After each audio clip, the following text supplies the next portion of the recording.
Salut YouTube, c'est Agathe, aujourd'hui on se retrouve pour une nouvelle vidéo. Donc j'ai déjà tourné une fois cette vidéo mais ma carte mémoire a perdu le truc, je comprends toujours pas. D'ailleurs c'est peut-être pas la meilleure des idées de refilmer sur exactement la même carte mémoire. Mais bon, au pire je ferai une troisième fois, on est plus à ça après. Aujourd'hui je revenais pour vous parler d'un sujet très important pour beaucoup, c'est la panne de lecture. Donc la panne de lecture pour les gens qui sont pas vraiment familiarisés... Pour les gens qui sont pas vraiment familiarisés avec ça, c'est le fait d'un coup de ne plus avoir envie de lire. Vous me semblez très proche. C'est le fait d'un coup de ne plus avoir envie de lire. C'est-à-dire que même si vous ouvrez un bouquin, vous n'allez pas être dans l'histoire, ça va être une corvée en fait de lire. Et bon bah pour ceux qui l'ont vu sur ma chaîne ces derniers temps, il n'y a pas eu énormément de vidéos, même si là ça revenait, et cette vidéo m'a été beaucoup demandée. Et donc la voici. Et aussi on m'a beaucoup demandé une vidéo sur un peu plus mes études, comment ça se passe. Et en fait il s'avère que ma vanne de lecture, je déteste ce mot mais bref, mon envie de moins lire plus mes études sont très liées. Donc voilà, ça va être le sujet de cette vidéo. Alors tout d'abord il faut savoir que j'ai commencé à un peu moins lire au moment de préparer les concours pour pour les écoles de commerce. Parce que du coup je suis en école de commerce et c'était très... En gros ça me demandait un peu de temps, donc j'avais tendance à le prendre sur le moment que je prenais pour moi pour lire. Donc ça a commencé comme ça et à partir du moment où tu fais... En fait avoir une chaîne ça prend pas mal de temps aussi, donc pour vous présenter un point lecture il faut que j'ai lu les livres avant aussi, donc il y a tout ce truc là qui fait que comme je lisais moins, j'avais moins de choses à vous présenter. Aussi j'achetais moins, faut savoir que j'achète presque plus de livres d'ailleurs, c'est... trop cool. Non enfin ça fait plaisir parce que du coup je vide un peu ma palle, même si vu le rythme où je lis elle est pas vraiment en train de se vider, bref voilà. Et enfin voilà quoi, donc c'était un peu un espèce de cercle vicieux qui a fait que je lisais encore moins parce que j'avais moins la motivation de me dire bon je lis les nouveaux livres, vous voyez. Donc j'ai passé mes écoles de commerce, bon j'ai passé des oraux, donc j'étais un peu à droite à gauche pendant les week-ends, parce qu'il fallait aller dans les écoles pour passer les oraux. Et j'ai été prise donc à l'ESSEC, donc c'est une école de commerce à Cergy-Pontoise. C'est très bien, j'adore mon école donc voilà. Donc c'est un bachelor post-bac où il y a donc en fait une espèce de prépa intégrée. Et je vous conseille à tous de le faire, voilà. Et donc en fait j'ai fait ça, donc j'étais très contente d'être prise. Au même moment le bac est arrivé, avec tout ce qui était Parcoursup, donc cool Parcoursup pour moi, c'était fini parce que c'est hors Parcoursup.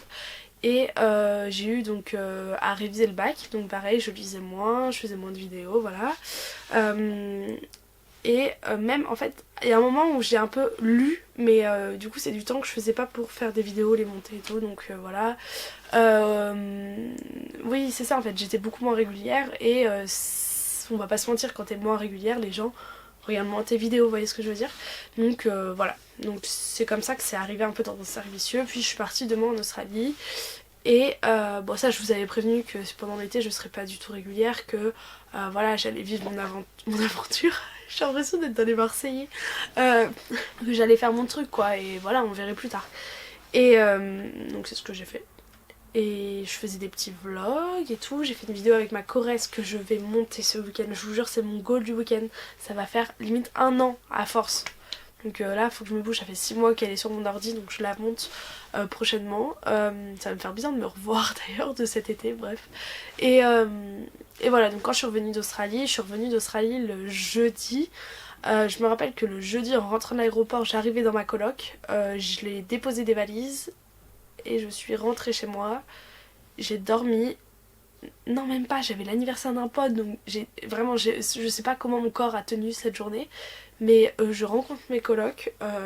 D'ailleurs au début j'avais eu un pas super bon feeling avec elle, mais je sais pas, bon, on en rigole aujourd'hui mais bref voilà. Et après j'avais une soirée le soir où j'étais pas restée longtemps parce que j'étais complètement épuisée, mais j'avais revu tous mes potes donc j'étais trop contente. Et le dimanche emménage, hop, lundi rentrée des classes, donc franchement très cool. Et de là j'ai mis je pense 2 mois, bien 2 bons mois à trouver un rythme entre la semaine à Cergy et le week-end à Rouen, où en gros à Cergy, en fait comme t'habites en coloc c'est comme si je sais pas comment expliquer. Vous voyez, quand vous prenez un café avec vos potes, bah vous êtes avec vos potes, donc vous parlez à vos potes et tout, voilà. Et quand t'habites en coloc, c'est comme si tu prenais un café avec tes potes toute la semaine. Donc en plus moi ça me dérange pas forcément de passer plein de temps avec les gens, même si parfois on se dit rien. Ça m'est déjà arrivé avec une de mes colocs de se faire des soirées lecture où on lisait toutes les deux dans le lit, d'ailleurs c'est très cool, faudrait qu'on se refasse ça Léa. Donc je lisais pas parce que bah, on se faisait des soirées films, où on discutait jusqu'à pas d'heure. Oui, bah là je raconte ma vie. Oh, c'est cool. Non, Juju, ferme la porte moi aussi.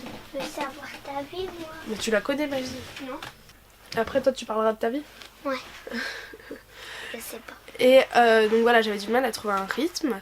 Là ça y est, je pense que j'en ai trouvé un. J'essaye de me dégager du temps. Donc en fait ce qui était chaud c'était que bah, du coup la semaine j'étais avec mes amis de Sergi, mes études, on avait tendance un petit peu à sortir aussi, donc voilà, j'avais pas trop le temps, puis je devais travailler. Et le week-end j'étais beaucoup plus... Enfin le week-end bah, je rentrais, donc je voulais voir ma famille, je voulais profiter de mes amis, et en même temps je devais travailler aussi. Donc franchement c'était pas facile. Et puis à un moment je me suis dit non mais ça me manque, en fait vraiment je le sentais comme un manque, la lecture mais aussi la chaîne, parce que la chaîne c'est vraiment un truc que j'adore. Et donc peu à peu je me suis remis là-dedans. Donc voilà un peu le déroulé de l'histoire. Voilà. Tu m'as donné envie de bailler avec ton truc. Et toi, ta vie, ça a donné quoi là? T'es en quelle classe? En CE1. Wow. Enfin, CE2. N'importe quoi. Maintenant, on va passer à la phase où je vous parle plus de la panne de lecture en général. Ça me saoule parce que la première vidéo était tellement plus détaillée, mais là, j'arrive pas. Genre, déjà, j'ai du mal à parler de ma vie, donc voilà. Voilà. Déjà, c'est vraiment un terme que j'aime pas. C'est-à-dire que panne de lecture, ça fait vraiment... voilà, moi, je vais sortir. Ouais. Ok, bah dis-le si je t'embête. Hein. Au revoir. Attends aussi. Quoi, j'ai pas de trucs à faire. Elle est bête. Au revoir. Tu vois, j'ai pas entendu ce que tu dis. J'ai dit t'es Fais attention belle. à la poignée, tourne pas. Non, Juju. Voilà, donc en fait c'est vraiment un terme que j'aime pas parce que je trouve ça super dégradant.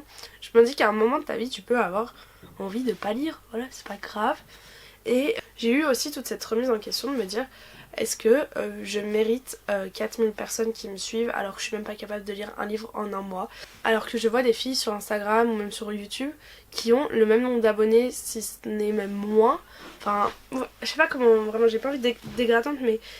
Et qui lisent, on va dire, 5 livres par semaine quoi. Et moi je me dis mais je ne peux pas. Enfin je sais juste que c'est pas humain dans mon rythme de vie de pouvoir lire 5 livres par semaine. Et j'ai pas envie de me dégoûter de la lecture. Et vers la fin, j'étais vraiment là, mon livre sur ma table de chevet, donc je peux pas dormir même sans avoir lu 2 lignes. Et j'étais à un point où c'était même pas... Je sais pas comment expliquer, mais c'était une corvée de lire ces 2 pages. J'arrivais très bien à m'endormir sans. Et ça m'a fait flipper parce que je me suis dit, mais la lecture c'est tellement important pour moi, est-ce que c'est en train de disparaître ou quoi? Et en fait, je me suis dit que je me mettais une pression de fou à l'idée de pas être à la hauteur d'avoir une communauté derrière qui attend tes chroniques et que tu sois même pas capable de lire un livre. Vous voyez ce que je veux dire? Enfin, pourquoi je sais pas, j'étais tellement perdue et à la fin je me suis dit, mais juste en fait, c'est ta chaîne, tu fais ce que tu veux, si t'as pas envie de poster de vidéo pendant 8 mois, tu le fais pas, voilà, c'est pas grave. Tant que ça correspond à la personne que t'es, te prends pas la tête. Et à partir du moment où j'ai réalisé ça, c'est drôle, mais j'ai repris goût à lire, à retourner sur Insta, à vous faire des stories, à réentrer dans une librairie sans me dire, pareil, la pression de la palle, de me dire j'ai, je sais pas, 150 livres à lire et je suis incapable et j'en rachète encore, mais ça va pas et tout, vous voyez. Au moment où j'ai réalisé qu'en fait je faisais ce que je voulais, et au fond si j'avais envie d'arrêter cette chaîne je l'arrêtais, ce que je ne ferais pas, et si j'avais envie d'acheter 3000 livres en même temps je le ferais, ou pas, parce que mon compte en banque ne me le permet pas, mais vous voyez le truc. Et dès ce moment je me suis enlevé un peu la pression des autres et un peu les attentes que je sais pas comment dire, que les youtubeurs donnent, que les instagrammeurs donnent. Bah ça m'a carrément libérée d'un truc parce que je me suis dit ok c'est pas grave si t'es pas comme les autres, tant que t'es en face avec toi-même, bah voilà. Si tu lis un livre par mois mais que c'est ta meilleure lecture et que à côté de ça tu peux profiter de tes amis, tu t'éclates à poster ta vidéo YouTube sur le livre, voilà, c'est pas grave si t'en lis pas 30 quoi. voilà, après j'adore les challenges et tout. Là en ce moment je sais qu'il y en a qui font de moi 5000 ou 10 000 je sais plus. Et j'aimerais tellement le faire, mais c'est juste que je sais que je ne peux pas avec pas, enfin vous voyez ou pas, avec mon train de vie dit comme ça fait vraiment la fille. Toujours entre deux avions, en plein jet lag. Mais c'est pas ça, c'est juste que je sais que je pourrais pas lire 10 000 pages en un mois. Bref, cette vidéo, je pense qu'elle a été... Elle fait quoi? Là elle fait 13 minutes. Ouais, bah je pense que ça... Oula. Voilà, n'hésitez pas vous à me dire votre avis et aussi à me dire si une personne qui lit, on va dire, j'en sais rien, 15 livres par mois pour vous est plus légitime à donner son avis sur la dernière sortie de, j'en sais rien, Gallimard par exemple, que une personne qui a lu un livre depuis un mois quoi. Parce qu'après c'est vrai que du coup on a moins de sources de comparaison, mais en même temps tu peux apprécier plus chaque lecture, vous voyez. Par exemple il y a des lectures que j'ai faites quand j'étais ado. Je suis toujours ado, excusez-moi. Genre, il y a des lectures que j'ai faites quand j'avais, je sais pas, 13-14 ans qui m'ont laissé un souvenir de fou. Et je me dis, mais est-ce que c'était pas parce que j'avais pas lu d'autres livres? Et du coup, aujourd'hui, quand je lis les autres livres, je peux dire, ah bah ça c'est mieux et ceux d'avant c'était nul, vous voyez. Il y a ce truc aussi que des fois, bref, je me dis, si je lisais plus de livres, peut-être que mon avis serait plus légitime. Et surtout, si je lisais plus de romans adultes. Ça c'est un truc que j'ai rencontré, cette honte un peu de parler du genre que tu lis. Et c'est surtout quelque chose qui se rencontre avec la romance. C'est-à-dire que quand tu lis de la romance, on te regarde tout de suite comme une obsédée du cul. Mais vraiment, même dans ma coloc, je vais vous raconter une anecdote. Donc je lisais, qu'est-ce que j'ai prêté à ma pote, à Léa? Bah je lui ai prêté la saga Off Campus je crois. En gros, une fois donc j'étais dans la cuisine donc avec mes deux autres colocs, Liana et Jeanne. En gros je sais plus comment on en vient à parler de ça, mais elles disent oui, je sais plus, oui, il y avait le livre de Léa qui traînait sur la table. D'ailleurs il y aura bientôt un vlog, la vie en coloc, je pense que ça pourra vous plaire. Il y avait bientôt n'importe quoi, il y avait le livre qui traînait sur la table. Et là en fait Liana l'ouvre et tombe sur une page de scène érotique. Voilà, on va dire comme on dit, de scène érotique. Voilà. Elle commence à le lire à voix haute, voilà, pipi caca popo, on rigole. Et depuis, les filles, dès qu'elles voyaient Léa avec ce livre, et même moi, elles m'ont pris pour une obsède de ouf, elles étaient mortes de rire. Et je leur dis, non mais les gars, c'est une romance, faut que vous lisiez l'ensemble. Et donc on est parti dans un débat sur les scènes érotiques dans les livres. Et elles ont pensé que tout le livre c'était ça, simplement parce que Liana a ouvert 3 fois le bouquin et 3 fois elle est tombée sur une scène de cul, donc voilà. Mais moi faut savoir que il y a plein de livres, d'ailleurs il faudrait que je vous le dise à chaque fois dans la vie ça, il y a plein de livres où je ne lis pas les scènes parce que je les trouve trop crues, trop brutes, trop, vous voyez, pas belles. Alors qu'il y a plein d'autres romances où la scène de sexe, cette vidéo a tellement dégénéré, on parlait de mes études et on parle de ça maintenant, bref. Est très jolie, très poétique, et c'est con de mélanger tous ces livres et les mettre tous dans le même panier quoi. Ouh, j'aime ma mouche et ça se voit. Ah, je me suis remise en question aussi à ce niveau là. Est-ce que je vais lire du young adult toute ma vie? Est-ce que, vous voyez ou pas, est-ce qu'un jour à 25 ans je lirai le tome 8 de Cherub? Plein de choses comme ça. Et en gros, ça me saoule ce regard de la société qui dit que si tu lis des livres d'adolescence, c'est une gamine de 15 ans simplement soucieuse par ses problèmes. Vous voyez ce que je veux dire? Et ça m'énerve de fou, mais vraiment. Et cet été, bon là j'ai pas ma convention qui est encore signée, mais c'est sûr, on va dire à allez, 70%, je fais mon stage donc dans une librairie. Donc l'Armitière à Rouen pour ceux qui connaissent, donc j'ai trop hâte, vraiment c'est trop cool. Et la fille m'a demandé quel genre de livre tu lis. Et je lui dis young adulte. Et elle me dit ah aujourd'hui vous lisez tout ça.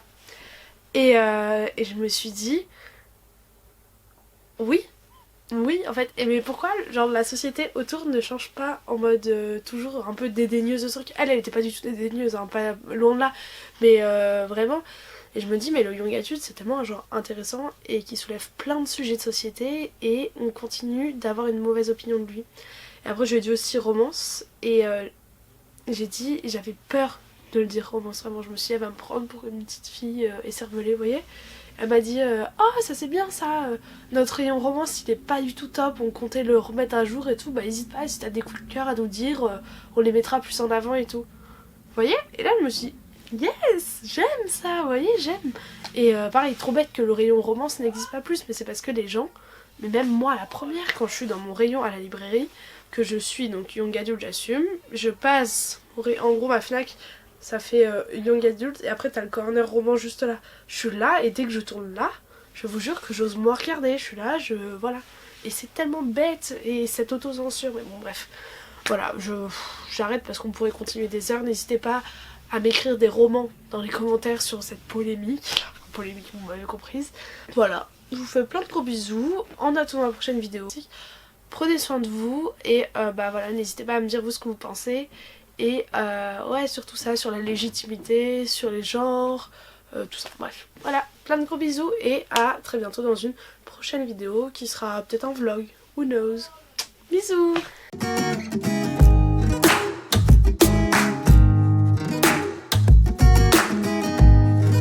T'arrêtes pas de m'interrompre, le montage ça va être une horreur. Je sais pas ce que j'ai fait à mes cheveux, mais aujourd'hui ils sont corrects, je comprends pas.